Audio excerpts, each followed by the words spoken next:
అవిశ్వాసి అయిన భర్త భార్యను బట్టి పరిశుద్ధపరచబడును. అవిశ్వాసి అయిన భర్త భార్యను బట్టి పరిశుద్ధపరచబడును. 1 కొరింథీయులకు రాసిన పత్రిక 7వ అధ్యాయం 14వ వచనం. అవిశ్వాసి అయిన భర్త భార్యను బట్టి పరిశుద్ధపరచబడును. అవిశ్వాసురాలైన భార్య విశ్వాసి అయిన భర్తను బట్టి పరిశుద్ధపరచబడును. లేని ఎడల మీ పిల్లలు అపవిత్రులై యుందురు.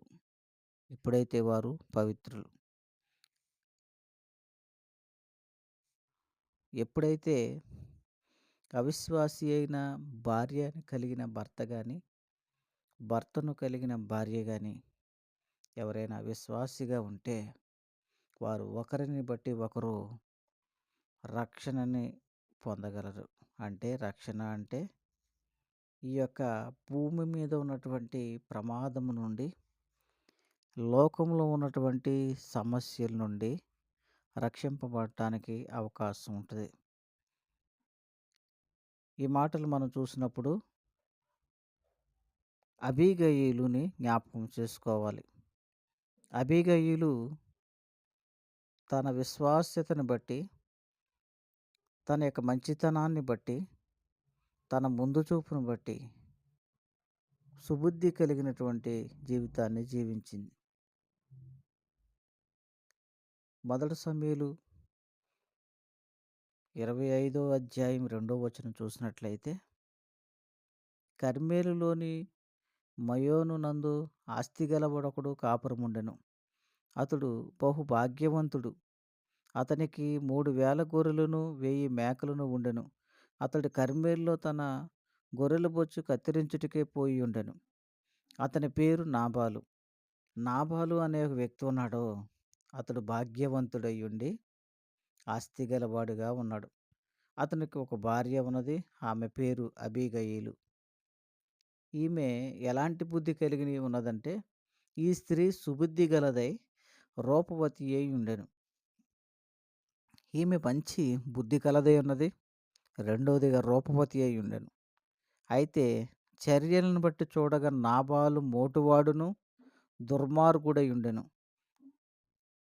నాబాలు జీవితం చూస్తే అబీగయీలు చూసినప్పుడు ఆమె సుబుద్ధి గలదే ఉన్నది, రూపవతి అయి ఉన్నది. తన భర్త అయినటువంటి నాబాలును చూసినట్లయితే నాబాలు మోటువాడును మరియు దుర్మార్గుడై ఉన్నాడు. ఒక పక్క మోటువాడుగా ఉన్నాడు, మరో పక్క దుర్మార్గుడుగా ఉన్నాడు. కానీ తన యొక్క భార్య సుబుద్ధి గలదై ఉన్నది. అబీగయీలు సుబుద్ధి గలదై ఉన్నదన్న సత్యాన్ని వాక్యము తెలియజేస్తూ ఉన్నది. ఈ యొక్క నాబాలు యొక్క గొర్రెలను తన పనివారు మేపుచున్న సమయంలో దావీదు యొక్క సైన్యము మరియు దావీదు యొక్క పనివారు నాబాలు యొక్క గొర్రెలకి హాని జరగకుండా ఆ ప్రాంతంలో పెంచిన సమయంలో వారు జాగ్రత్తగా కాపలా కాశారు, జాగ్రత్తగా రక్షించారు. అయితే మనం 10వ వచనంలో చూసినట్లయితే ఒక మాట కనిపిస్తూ ఉన్నది. అతడు నాబాలు గొర్రెలు బొచ్చు కత్తిరించు సమయమున దావీదు తన పనివారిని కొంతమందిని పిలిచి, మీరు కర్మెలు దగ్గర ఉన్నటువంటి నాబాలు వద్దకు పోయి నా పేరు చెప్పి కుశల ప్రశ్నలు అడిగి వారు ఇచ్చినది తీసుకురండి అని చెప్పాడు. అయితే వారు వచ్చి మీ గొర్రెల్ని అక్కడ కాపాడినటువంటి, సంరక్షణ చేసినటువంటి దావీదు మమ్మల్ని మీ దగ్గరికి పంపించాడు, మా మీద మీరు దయ చూపండి అని వారు శుభవచనములు పలికినప్పుడు నాబాలు తనకు నోటికి వచ్చినట్లుగా మాట్లాడాడు. ఏమని మాట్లాడాడు? నాబాలు ఈ విధంగా మాట్లాడుతున్నాడు, దావీదు ఎవడు, యెష్షయి కుమారుడెవడు అని మాట్లాడుచున్నాడు. నాబాలు మాటల్లో చాలా మూర్ఖత్వం కనిపిస్తూ ఉన్నది. దావీదు ఎవడు, యెష్షయి కుమారుడు ఎవడు అని చెప్పి దూషిస్తున్నాడు. తన యజమానులను విడిచి పారిపోయిన దాసులు ఇప్పుడు అనేకులున్నారు. నేను సంపాదించుకున్న అన్నపానములు నా గొర్రెబొచ్చు కత్తిరించు. వారి కొరకు నేను వధించిన పశుమాంసమును తీసి నేను బొత్తిగా ఎరిగిన వారికిత్తునా అని దావీదు దాసులతో చెప్పాడు. అయితే వారు నాబాలు యొక్క మందని సంరక్షించారు. కానీ నాబాలు యొక్క మాటల చేత బాధపడ్డారు. ఈ విషయాన్ని తిరిగి దావీదుకి తెలియజేశారు. దావీదుకి తెలియజేసినప్పుడు దావీదుకి ఎంతగానో కోపం రగిలింది. తన యొక్క సైనికులను తీసుకుని నాబాలు కొరకు బయలుదేరాడు. కత్తులు తీసుకుని ధరించుకొని దావీదు కూడాను బయలుదేరి 400 మందిని వెంటబెట్టుకుని నాబాలు మీదకి వెలుచున్నాడు. ఈ విషయాన్నంతటిని గమనించినటువంటి నాబాలు యొక్క పనివాడైనటువంటి ఒక వ్యక్తి వెళ్ళి నాబాలు యొక్క భార్య అయిన అబీగైలుతో ఈ రీతిగా చెప్పుచున్నాడు. అమ్మా, దావీదు అరణ్యములో నుండి యాజమానుని కుశల ప్రశ్నలకే దూతలను పంపించాడు. అయితే మన యజమాని బహు కఠినముగా మాట్లాడాడు. అయితే ఆ మనుషులు మాకెంతో ఉపకారం చేశారు. మేము పొలములో వారి మధ్యను సంచరించుచున్నంతసేపు అపాయము గాని నష్టము గాని మాకు సంభవింపలేదు. మేము గొర్రెలను కాయుచున్నంతసేపు వారు రాత్రి బంగళ్ళు మా చుట్టూ ప్రాకారముగా ఉండిరి అని నాబాలు యొక్క భార్యతోటి నాబాలు యొక్క పనివాడు చెప్తూ ఉన్నాడు. అమ్మా, మేము ఆ ప్రాంతంలో సంచరించినప్పుడు వారి పగలు రాత్రులు వారి యొక్క సైన్యము మాకు కాపలాగా ఉంది. మన మందకు కాపలాగా ఉంది. మన యొక్క మందని సంరక్షించారు. అలాంటి వారి మీద మన యజమానుడు ఈ విధంగా కఠినముగా మాట్లాడాడు అని చెప్పినప్పుడు వెంటనే ఆమె హృదయంలో ఆలోచన రేగింది. అందుకు అబీగయలు నాబాలుతో ఏమీ చెప్పక త్వరపడి 200 రొట్టెలను 2 ద్రాక్షారసపు తిత్తులను వండిన 5 గొర్రెల మాంసమును 5 మానికలు వేయించిన ధాన్యమును 100 ద్రాక్ష గెల్లను 200 అంజూరు పొడలను గార్ధబొమ్మల మీద వేయించి మీరు నాకంటే ముందుగా పోవుడి, నేను మీ వెనుక నుండి వచ్చేదనని తన పనివారికి ఆజ్ఞ ఇచ్చాను. ఈ రీతిగా ఎప్పుడైతే నాబాలు భార్య అబీగయలు తన భర్త చేస్తున్న పని తెలుసుకుందో వెంటనే దాన్ని నివారణ చేయాలని ప్రయత్నం చేసి ఆమె కొన్ని బహుమతులను ఇచ్చి తన పనివారిని పంపించింది. పంపించి ఈ రీతిగా దావీదుతో మాట్లాడుచున్నాడు. నా ఏలినవాడా, దుష్టుడైన ఈ నాబాలును లక్ష్య పెట్టవద్దు.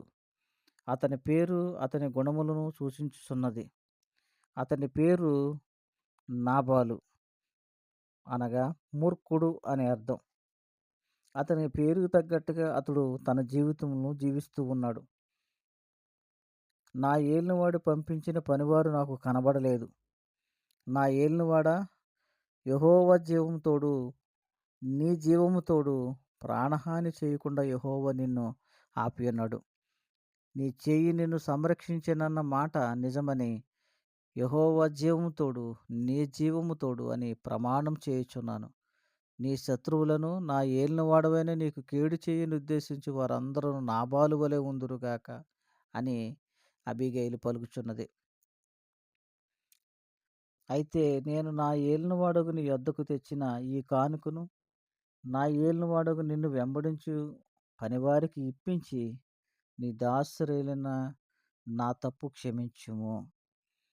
అబీగైలు ఈ రీతిగా మాట్లాడుచుంది. అయ్యా, నన్ను క్షమించయ్యా, నీ పనివారు వచ్చినప్పుడు నేను గమనించలేదు, నన్ను క్షమించు అని చెప్పి ఆమె దావీదుని మొరపెట్టుకుంటున్నది.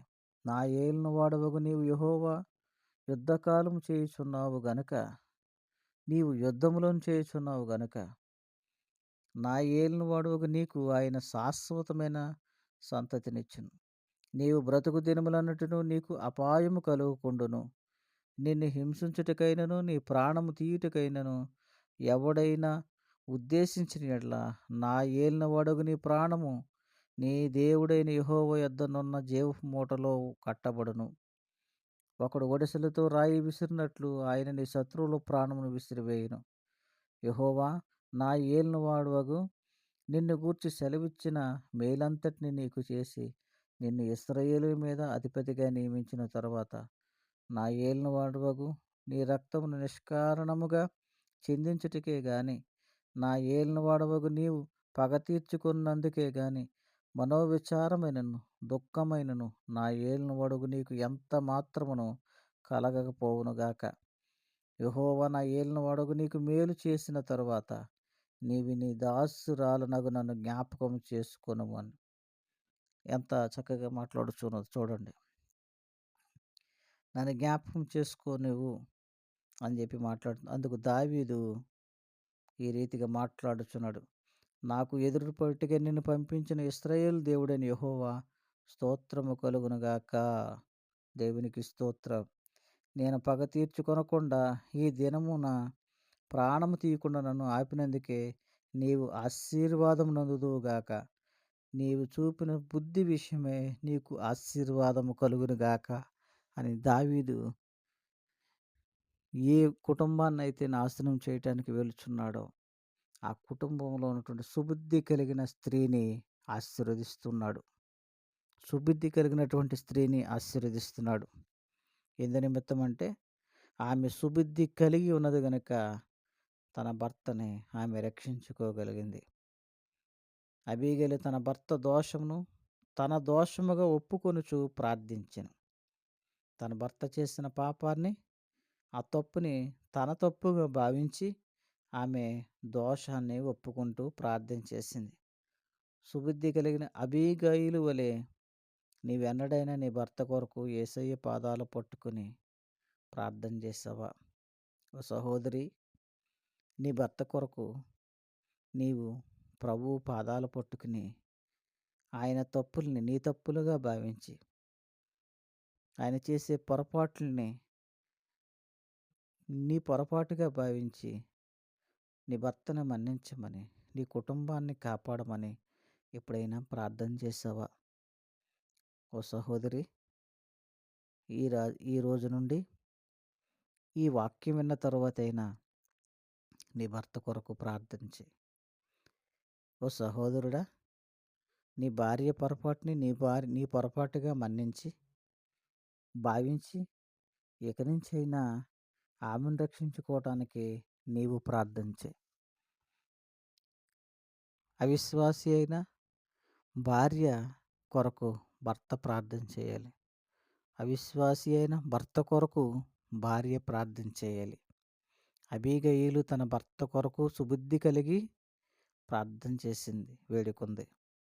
నీవు కూడా నీ భర్త కొరకు సుబుద్ధి కలిగిన స్త్రీగా ఉంటే దావీదు చేత ఆశీర్వదింపబడినటువంటి అబీగయీలు వలె నువ్వు ఉండటానికి అవకాశం ఉంది.